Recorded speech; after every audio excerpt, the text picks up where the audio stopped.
Today we are going to discuss the stimulating question of, are we fundamentally good or bad? This probably launches off very well from last week, where we discussed human value and why we are worthy of human rights.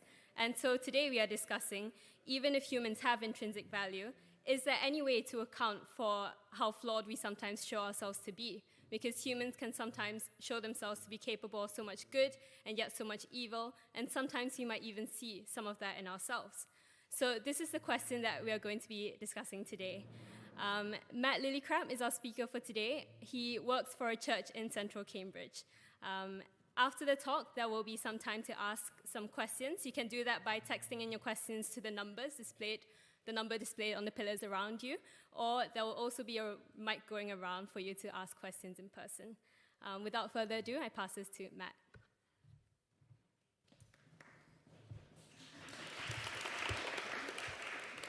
Thanks, guys. Trying to figure out what the etiquette there was. That's absolutely fine.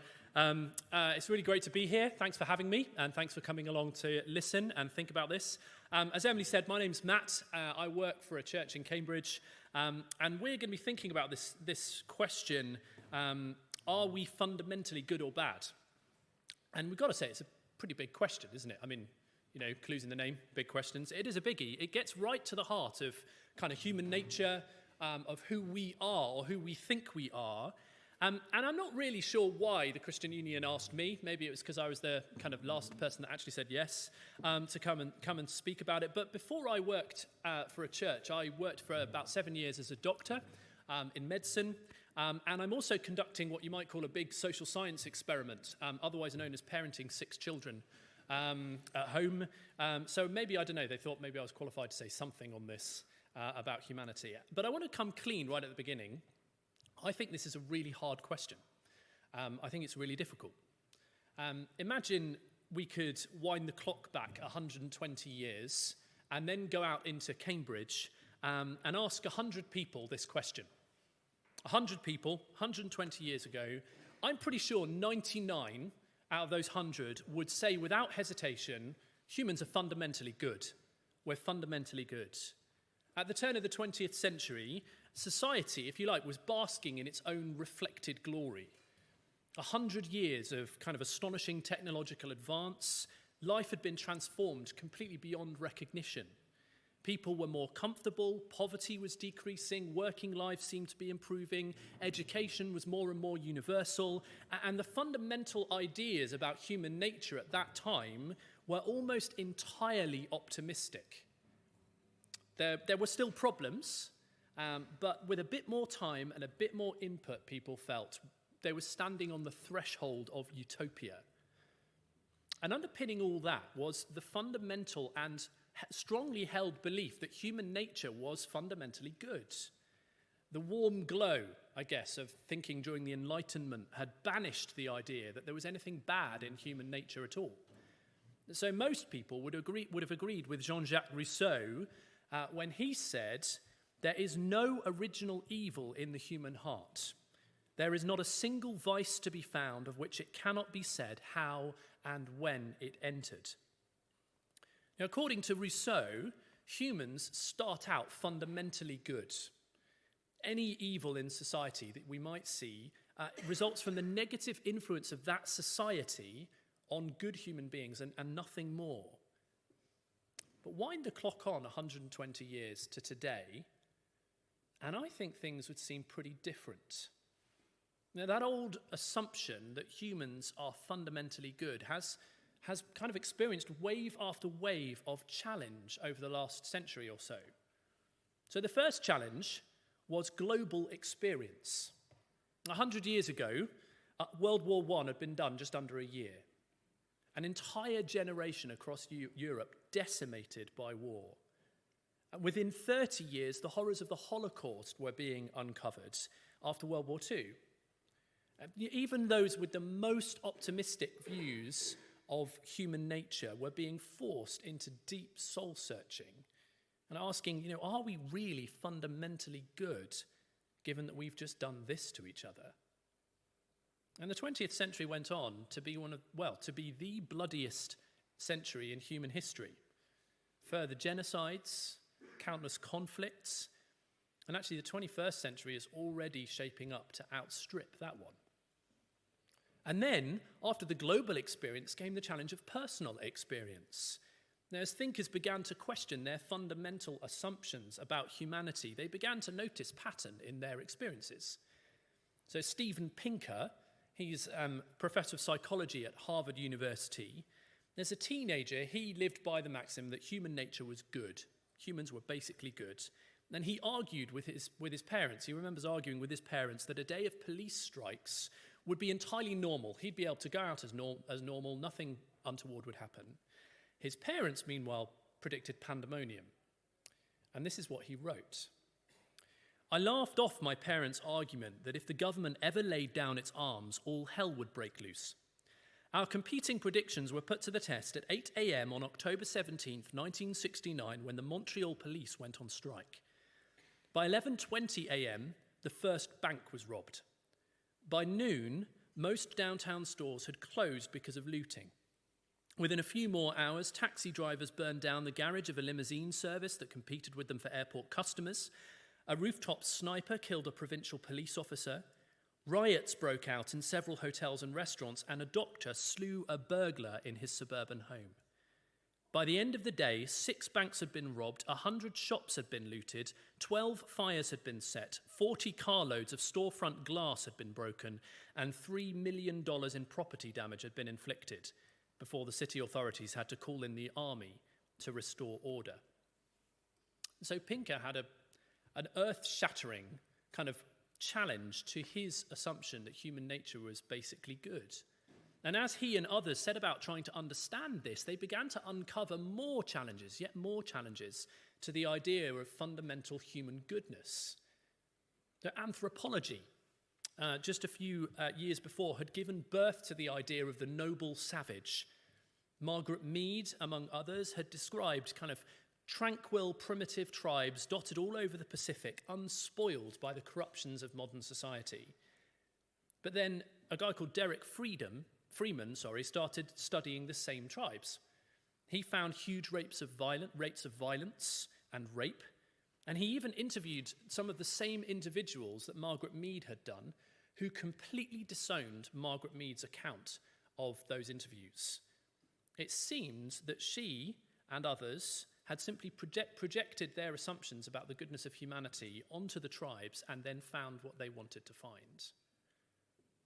At the same time, genetic studies and psychology began to suggest that some, at least, negative human traits may be at least partially hardwired. This is, again, Steven Pinker puts it this way. Many of the personality traits affected by genes are far from noble, including such flaws as being rude, selfish, uncooperative, and undependable. Study after study has shown that a willingness to commit antisocial behavior, including lying, stealing, starting fights, and destroying property, is partly heritable. And as we think about it, we kind of have to say that maybe it makes a bit of sense. And as I said, I've got 6 children, and I am pretty sure that I've never sat all 6 of my children down for a chat and then explained how to be selfish, how to kind of snatch toys from one another, how to hit back when that happens. They seem to know how to do that instinctively. A lot of my time is actually spent trying to help them not do that and to do the opposite. As philosopher Thomas Sowell says, if you've ever seen a 4-year-old trying to lord it over a 2-year-old, then you know what the basic problem of human nature is.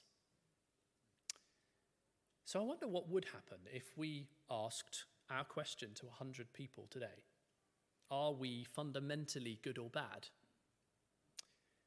I reckon we'd get far more mixed results, wouldn't we? A lot would want to fall somewhere in the middle. That kind of fundamental word is quite a strong word in this question. We can look at our world and we see many of the same things which gave so much optimism 120 years ago.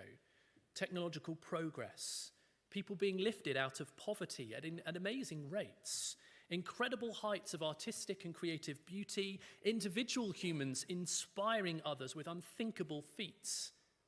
I don't know, did anyone else watch Eliud Kipchoge last Saturday, running a marathon under 2 hours? His famous line, No human is limited.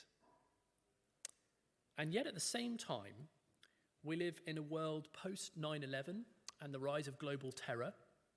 We live in a society still reeling from historic child abuse scandals, still trying to get to grips with everything the Me Too movement has uncovered. And it seems we're really only just beginning to wake up to the damage that we are collectively causing our world, despite years of people pointing it out. And even then, only some are paying attention. And actually, interestingly, for many, the damage that we've caused is all the evidence they need to answer our question. There's a small but growing vocal movement arguing that human childbirth is now immoral. We should morally no longer have children. We should stop breeding, allow the human race to die out, and let the world recover from, I quote, the cancer of the human race. It's pretty obvious which direction they would answer our question in, isn't it? Now, faced with overwhelming evidence, the idea that we're fundamentally good all the way down, it feels like it doesn't really fly anymore. There are just too many bugs in the system. But if that's the case, that leaves us with a problem. Because if we're willing to accept that there are bugs in the human system, the question is, how do we go about figuring out what those actually are? And how do we put them right? And at that point, the question begins to be one of degree, and things begin to get just a little uncomfortable. Now, try it with me. Would you be happy to say humanity as a whole isn't all good all the way down? I take it most of us would probably go some way in that direction. But then, of course, I take it that most of us are also human. And so the next question, would you be happy to say we aren't all good all the way down? And again, a lot of people are happy to own that. Yep, need to hold up our hands. We're part of a human species who, whilst capable of some amazing good stuff, are also capable of some really bad stuff. But then comes the next question. Would you be happy to say, I am not good all the way down? And that's a whole lot more tricky, isn't it? The idea that there might be something wrong in me at a fundamental level is a lot harder to own. It makes people uncomfortable. So the question is, what do we do with that? Well, pay attention to the solutions that we tend to try and grab hold of, and actually it becomes pretty clear what we do with that. We engage in social engineering. We attempt to design a society which will kind of finally get education right, or finally make better laws, that we would all live better. Get the external right is the idea, and we'll finally be able to reach that utopia we've so disastrously failed to reach the last 120 years. But here's the thing. If we think those solutions really will work, then what we're doing is standing on the assumption that humans are fundamentally good, because that's the only way those external solutions can work. Educate a good human in the right way and they will do the right thing, goes the argument. But we've already said that the very issues that solutions like those are designed to address demonstrate that that is too superficial. Humans aren't all good all the way down. And actually, that's not all, because the biggest question becomes, well, if we're doing that, if we're going about social engineering, whose vision of society do we sign up to? And that question highlights the really pernicious thing at work here. Glance at Twitter and you'll see it. Read the news and you'll see it. Because although we recognize that there are bugs in the human system, we can't allow that those bugs include me. So what do? We externalize. We point. I'm not the problem. They're the problem. It's thinking like that. It's behavior like theirs, which means that humanity isn't all good all the way down. Those people let all the rest of us down. So do you see what happens? One of the first things children notice, as far as I can tell, is that the best way of covering up our own shortcomings is to point out someone else's. A few years ago, I walked into a room where one of my children was busily redecorating the house with a crayon. About 60 seconds after I'd heard my wife say, "Now, only draw on the paper." So I think reasonably ask him, "What are you doing?" And he looks up at me, crayon in hand, hand on wall, and without missing a beat, he points at his sister and says, "Yesterday she called you a poo-poo head." I mean, way to kind of shift the focus, right? And as we grow older, though, we don't actually stop doing that. We just get better at it, more sophisticated at it, and we give it a name: virtue signaling. The rules are simple, right? First, show that we are with a particular viewpoint, one or other. Identifying with a group means that we can cover up our own shortcomings. We're with these guys. And then there's the next move. Having covered up, we point. We cover up saying, "I'm with these guys," and then we point. The world's problems would be solved if everyone was more like us.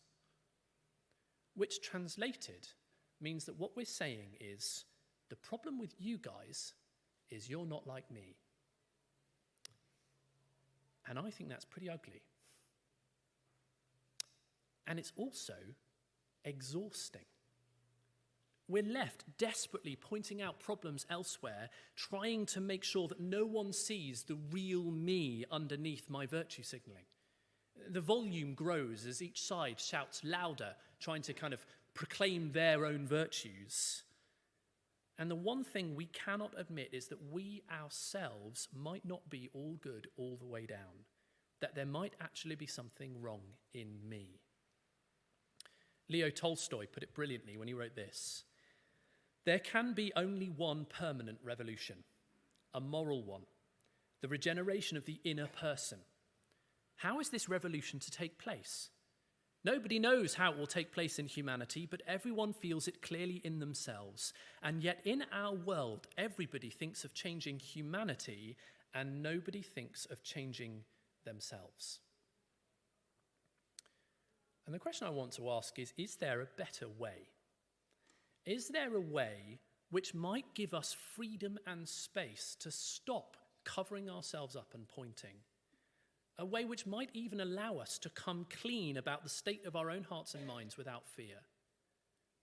And as a Christian, I want to say that that way does exist, and it's found in Jesus.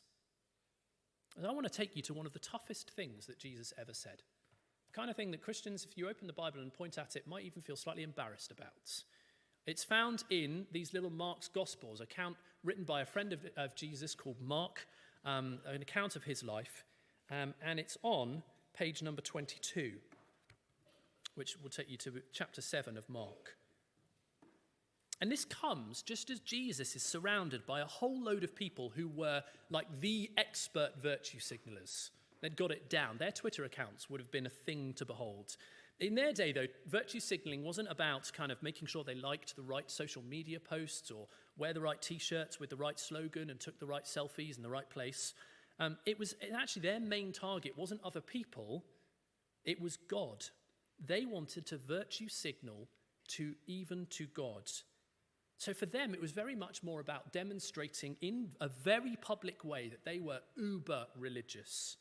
You know, they pray loudly in the right places using the right words, going through extravagant, endless ritual washing processes after being kind of contaminated while out shopping. Stuff like that. And Jesus calls them out. In this little episode, he blasts them as hypocrites. Says, you pay attention, all that attention to getting external things right, all the while you're covering up your own inner state. And then he really goes for it. None of that external stuff, he says, will solve your problem because your problem isn't external because, well, this is what he says. Mark chapter 7, little number 20, page 22. He went on, what comes out of a man is what makes him unclean. For from within, out of men's hearts come evil thoughts, sexual immorality, theft, murder, adultery, greed, malice, deceit, lewdness, envy, slander, arrogance, and folly. All these evils come from inside and make a man unclean. Now, he's not saying that all of those things come 100% pouring out of every single person's life to the kind of maximum volume. Rather, he's saying that the seeds of all those bad things aren't out there kind of ready to enter us when society influences us in one particular way, like Rousseau argued, but that they're already here. They're ready and waiting to come out when we're put in situations which trigger them. Have you ever kind of caught yourself acting a certain way and thought, why did I do that? Like, where did that come from? That was horrible. That's what Jesus puts his finger on here. And you know what? It's really good news. You might think, I'm crazy for saying that. How could this be good news? Isn't this just a power play trying to manipulate everyone by inducing guilt? Well, no. If Jesus was saying, you're bad and you need to put it right, it would be that, a power play seeking to manipulate you by inducing guilt. But he's not saying that. He's saying there's bad stuff in there and you can't put it right by covering up or external measures. And this is the really important thing. So let me, says Jesus, put it right for you. Because that is the entire reason Jesus lived the life he lived and died the death he died. As ridiculous as it might sound to you, the Christian claim is that Jesus is far more than a good man or a religious teacher. The claim that Jesus makes about himself in this book is that he is God. God himself stepping into the messiness of human history, a lot of good and a whole lot of bad, to do something about it. And the offer he claims to be able to give to those who accept it is what the Bible goes on to call a new heart, a new life, a whole new self. So why is that good news? Because if it's true, it means that God already knows that I'm not good all the way down. That's uncomfortable, but it also means that God doesn't point like we tend to. They're the problem. Instead, he comes to join us and he offers himself as the solution. And that means that we can finally stop pretending. We can stop the constant exhausting cover-up. Jesus offers us the opportunity to be genuinely honest about the good and the bad inside ourselves without fear. Honest with ourselves, honest with others, even honest with God, instead of constantly having to hide and point to protect ourselves. And that really is good news. So it may be that you're kind of new to Cambridge, first year. It may be that you've been here a little while. But either way, it may be that you've never really spent a lot of time looking into the claims of Christianity. If not, what I want you to hear today is that unless you see that if it's true, Christianity really is amazing news, then you haven't really understood the claims that Jesus makes. The real question is it true? Can you trust these claims are true? And I guess that's probably a big question for another day. For now, thanks for listening. So I've got a question here, which was given, but does anyone have any questions to ask in person? You can raise your hand if so. Great, that's fine. So the question that has come in is, why does it matter if we are a little bit bad, since we are probably mostly good? Thank you, good question. So why does it matter if we're a little bit bad since we're probably mostly good? I think there are two things I want to say. The first thing is if something is not living up to the way that it's kind of designed to, we know instinctively that's a problem. And it's a problem which needs to be sorted out. So whether it's a piece of technology, something like that it's not functioning the way it's supposed to, there's a significant issue that needs to be sorted out. And one of the kind of the big storyline that the Bible paints is of humans designed to live a particular way in a particular world, a world which was created good by God, and a world which and in a relationship with God and with one another, which kind of puts God's goodness on display, if you like. And if there is kind of these bugs in the system that we've talked about, actually they catastrophically bring that whole project of putting God on display in creation into kind of failure. It cannot be done properly.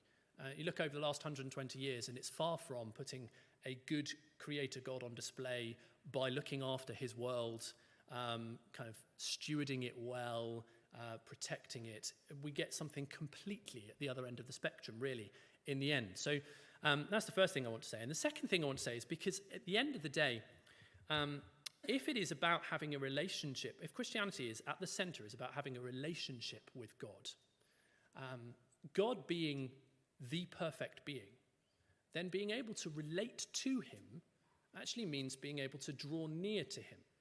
And being able to draw near to a perfect being actually necessitates a certain level of goodness. And so that badness that question refers to, however high we turn up the badness volume on our understanding of what humanity is, doesn't really matter in terms of a relationship with a good and perfect God. It needs to be dealt with for us to be able to have that right relationship that we were designed for. And so quantifying the level of badness in humanity, in a sense, is kind of a non-question as far as the Bible is concerned. The Bible is concerned about the fact that there is badness there at all needs to be dealt with so that we can live according to that original design and in relationship with that good and perfect God. Great, thank you. So now we've got four questions that have just come in. We'll see how many we can get through. The next question is, can't we say human selfishness has increased over time due to natural selection, with the most selfish more likely to survive? That's a really good question. I'm not an expert on evolutionary biology at all, but there are two, as far as I can gather, there are two kind of main schools of thought on this. And the first one is essentially, yes, that's what's happening. And there are evolutionary biologists who will argue till the cows come home that humans are increasingly selfish and natural selection, etc., drives an increasingly selfish humanity. And there lies an issue. There are others who will argue that actually there has been a sort of an error in the code somewhere along, which has meant that we've actually begun to be coded for some altruistic behavior. So I'm sure people in the room will be more expert on this than me, but that there will be people who will show that in the natural world there are moments when animals might lay down their life for the good of their group. And so this debate goes on between the two. I guess it's an interesting one because what it's basically saying is selfishness hardwired into humanity? And actually, in the end, both answer yes. There's either selfishness on an individual basis, first lot, or there's selfishness on a human corporate basis, second lot. And that's very interesting when you start putting us in the context of a creation and the way that we're supposed to relate to it. I think I might leave that there. Great, thanks. Next question. In the beginning, we sinned because we were tempted. Does that mean we were still fundamentally bad or good? Great question. So if you're not familiar, I guess most of us probably are, the story of the Bible begins with a good creation. And then page 3, Genesis chapter 3, there is the famous story of humanity being tempted and deciding to go their own way and rejecting God's definition of what is right and wrong and saying, we'll do that ourselves, thank you. And so I guess, what was the way that it put it? Were we originally... we sinned because we were tempted, so does that mean we were fundamentally bad? What does it mean we were fundamentally bad? I think it's very clear that no. The actual act of the temptation means that there was the potential within humanity for both goodness and badness, because otherwise the temptation wouldn't exist. At the point of stepping to actually sort of act on that temptation is the point at which human badness takes flower, if you like, takes root. Great. And this is probably the final question that we have time for, but if you did text in a question and it's not answered, Matt will be happy to stay around after and you can ask ask your question personally. So the last question, so are you saying God transforms the hearts of Christians to be good? If not, then what difference does it make either way? Brilliant question. What a great place to end. That is what the Bible promises. That's a promise that the Bible holds out. That whole idea that I was referring to of a new heart, new self, new life, is a life which is, the Bible describes it as being like Jesus. And so that doesn't mean that Christians, someone becomes a Christian and they're a good person overnight. But what it does mean is that the opportunity to be honest about ourselves and to essentially come clean, not just to ourselves, but also to our Creator, is an opportunity which is filled with promise for actually being given a power to change something that all of those external measures just don't seem to reach. It gets to the places that no other solution can touch. That's the idea. And so that's the promise that's being held out to people who kind of going, why do I keep on acting this way? I don't seem to be able to not. Precisely. But that is why Jesus is such good news. Great, thank you. Do you have any last things to say before we finish? I don't think so. That's a great place to finish. Great, sure. Thank you very much.